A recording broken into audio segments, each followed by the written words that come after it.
আসসালামু আলাইকুম বন্ধুরা, কেমন আছেন? আমি এনাম, আশা করি সবাই ভালো আছেন। তো এই মুহূর্তে আজকের যে ভিডিওটা সেটা হচ্ছে যে প্রথম আলো ডেইলি স্টারের সামনে যারা গরু জবাই দিয়ে জিয়াফত করছিল তাদের জন্য আরকি। তো দেখেন, আপনাদের সবাইকে আসলে নতুন স্বাধীনতা এবং জুলাই আগস্টের পরে বাংলাদেশ 2 এটার যে আবির্ভাব হয়েছে, তো সেখানে অনেকের উচ্ছ্বাস ছিল। অনেকে এই স্বাধীন পরিবেশে যে যার মনের মতো মাধুরী মিশিয়ে কথা বলেছে, কাজ করেছে। তো এই জিয়াফতের এই ব্যাপারগুলি নিয়ে তর্ক বিতর্ক এবং এক পক্ষ আরেক পক্ষ এগুলা নিয়ে আমরা দেখছি আরকি। তো দেখেন, রিসেন্টলি কিন্তু পিনাকি ভট্টাচার্য, পিনাকি দাদা, ওনার যে ফেসবুক পেজ ওটা কিন্তু বন্ধ হয়ে গেছে আরকি।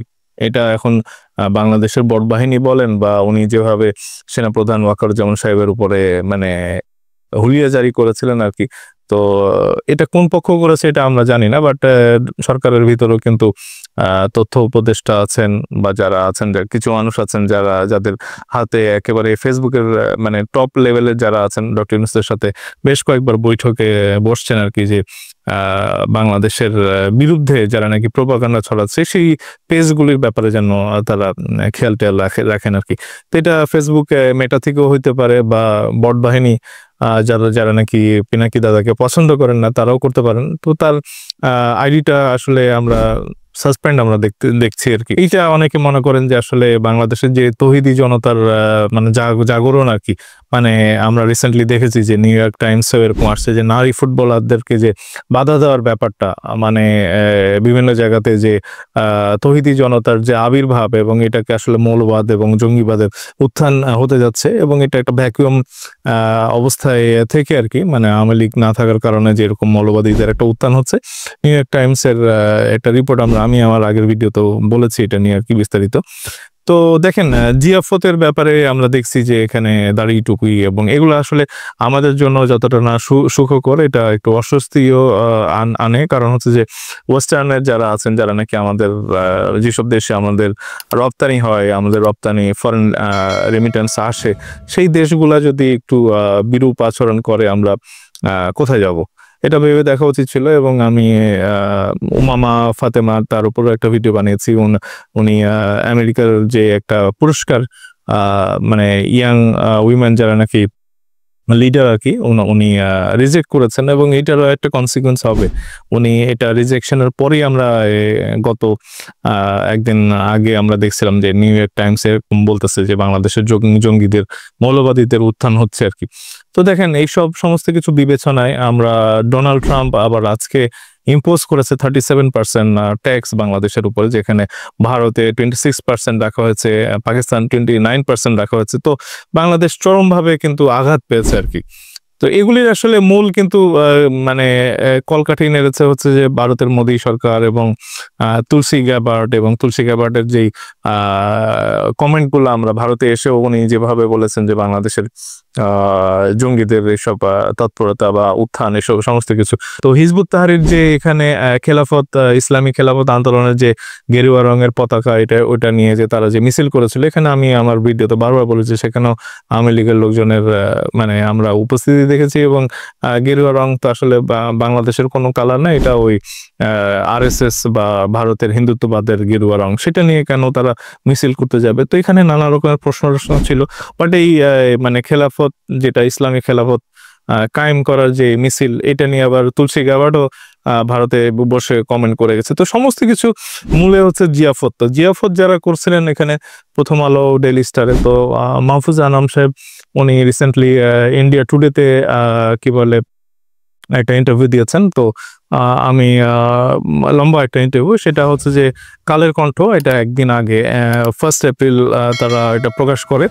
তো এখানে টাইটেলটা এরকম দিয়েছে যে ইন্ডিয়া টুডেকে দেওয়া সাক্ষাৎকারে যা বললেন মাহফুজ আনাম সাহেব। তো আপনারা একটু বুঝেন আর কি। হ্যাঁ, ডেইলি স্টার বা প্রথম আলো, তারা তো যেই বাংলাদেশে দীর্ঘদিন থেকে মানে একটা কোয়ালিটি নিউজ করে আর কি, তাদের যার যার মর্জি আর কি কোন নিউজটা কিভাবে হাইলাইট করবে। এবং তারা আসলে বাংলাদেশের সবাইকে নিয়ে থাকতে চায়। কেউ হয়তো পাকিস্তানপন্থী, কেউ হয়তো ভারতের দিকে বেশি ঝুঁকে পড়া দলটা। এবং মাহফুজ আনামের বিভিন্ন কথাবার্তা, উনি আওয়ামী লীগের পক্ষের মানুষ, এগুলি কয়েকবার উনি বলেছেন আর কি। তো ওনাকে ব্যক্তিগতভাবে আমরা আওয়ামী লীগের একজন পক্ষের মানুষ হিসেবে চিনি, এবং সেটা উনি দেখিয়েছেন 16 বছরের দীর্ঘ সময় উনি যেভাবে আওয়ামী লীগেরও পক্ষে বলেছেন এবং সবার পক্ষে।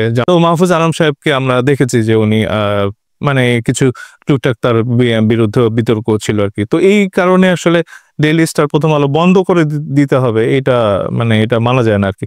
তো এখানে উনি অনেক লম্বা একটা ইন্টারভিউ যারা ইন্ডিয়া টুডে দেখেন ইউটিউবে হয়তো সার্চ করলে পাওয়া যাবে। তো আমি একটা অংশ একটু পড়ে দেখাই আরকি আপনাদের জন্য।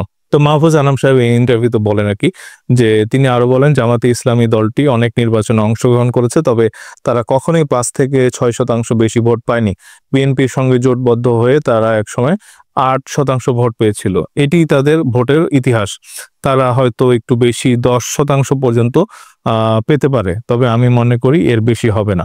তো এটা হচ্ছে ভোটের ব্যাপার আরকি। তো দেখেন এখানে মানে আপনারা রাগ করবেন না, এখানে অনলাইনে আসলে অ্যালগরিদম জড়িত থাকে। তো এখানে মানে যেমন পিনাকিদার ভিডিও আমি দেখি না, আগে দেখতাম ৫ই আগস্টের আগে দেখতাম, বাট ৫ই আগস্টের পরে উনি যেভাবে বাংলাদেশের স্থিতিশীলতার উপরে নানা রকম কথা বলেছেন, ডক্টর ইউনূসের সরকার বা উপদেষ্টাদেরকে নিয়ে যেভাবে নাজেহাল করেছেন আরকি। তো এই নানা বিতর্কের কারণে ওনাকে রেসপেক্ট করি, বাট এই কারণে আসলে তার ভিডিও আমি দেখতাম না। বাট এটা আমি বিশ্বাস করি যে উনি ভুল করা মানুষ আরকি। উনি শাহবাগে আন্দোলন করেছেন, জামাতের শীর্ষ নেতা যারা ছিলেন তাদের ফাঁসির জন্য আন্দোলন করেছিলেন এবং সেখানে আমার প্রিয় সালাউদ্দিন কাদের চৌধুরী সাহেব উনিও ফাঁসিতে ঝুলেন আরকি। তো এইটা মানে মাফ করার মতন আরকি। তো যারাই আন্দোলন করুক আরকি, শাহবাগের এই আন্দোলনটাকে আমরা সমর্থন বিশেষ করে আমি করি না আরকি।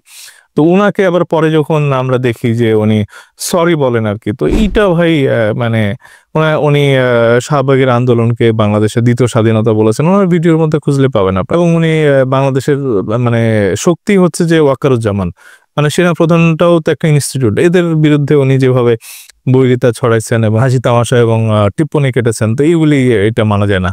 তো যেহেতু আমি মনে করি যে উনি একটা ভুল করা মানুষ, উনি মানে উনি শিক্ষিত, উনি অনেক জানেন, মানে ওনার ধারের কাছে যাওয়ার মতো যোগ্যতা আমার নাই। বাট এইটুকু আমি বুঝি যে একটা মানুষ যখন ভুল করে এবং এই বয়সে ম্যাচিউরড লেভেলে উনি আন্দোলন করতেছে, কত মানুষের সাথে কথা বলতেছে, উনি লিড দিচ্ছে। তো ওই শাহবাগের এই মানে আন্দোলনের কারণে যদি উনি সরি বলতে হয় উনাকে, তো আমি মনে করি উনি আরো সরি বলবেন আরকি। তো যেই লোকটা বারবার ভুল করে সেই মানুষটার পক্ষে আমি না। তো দেখেন এখানে মাহফুজ আনাম সাহেবের কথা হচ্ছিল এবং জিয়াফতের ব্যাপারগুলি নিয়ে আলাপও তুলেছিলাম। তো এই ডেইলি স্টার এবং প্রথম আলো এদের সাথে কানেকশন সারা ওয়ার্ল্ডের মানুষের আছে। তো তারা যদি বলে যে জামাতে ইসলামী 10% ভোট পাবে, তো এটা একটু গুরুত্ব দিয়ে ভাবি আমরা এবং বৈরিতা না ছড়াই আরকি। হ্যাঁ, হয়তো 10% জায়গাতে 20% পাবে আরকি জামাতে ইসলামী। তো গড নোস এটা সুষ্ঠু ইলেকশন হোক, নির্বাচন হোক, মানুষ ভোট দিক এবং সেখানে আমরা অবশ্যই গণতান্ত্রিক একটা চর্চার মধ্যে আমরা যেতে চাই এবং নতুন দল এনসিপি তাদের প্রতিও আমাদের মানে অভিনন্দন, শুভেচ্ছা। তারাও যে প্রক্রিয়াগুলি আছে সেই প্রক্রিয়াগুলির মাধ্যমে মানে নিজেদেরকে এনলিস্ট করুক এবং আমরা তাদেরকেও, তাদের প্রতিনিধিদেরকেও আমরা দেখবো মাঠে আগামী দিনে ভোট চাইতে এবং যে জিতবে বিএনপি সহ মানে জামাত ইসলামী সহ যে জিতবে তারাই সরকার গঠন করবে। এখানে নিয়ে কোনো আপোষ হবে না আরকি। তো সুষ্ঠু নির্বাচন হোক এবং এটা ডিসেম্বরের মধ্যেই হোক, এটা আমরা দেখতে চাই। তো বন্ধুরা, আমার ভিডিওটা যারা দেখতেছেন অবশ্যই সাবস্ক্রাইব করতে ভুলবেন না এবং লাইক, কমেন্ট, শেয়ার দিয়ে সাথে থাকবেন এবং আমার ফেসবুক পেজে যারা আমার ভিডিওটা দেখতেছেন অবশ্যই ফলো দিতে ভুলবেন না আরকি। তো বন্ধুরা, এখনকার মতো এইটুকুই, খুব তাড়াতাড়ি দেখা হবে, সাথে থাকেন। ধন্যবাদ সবাইকে। আসসালামু আলাইকুম।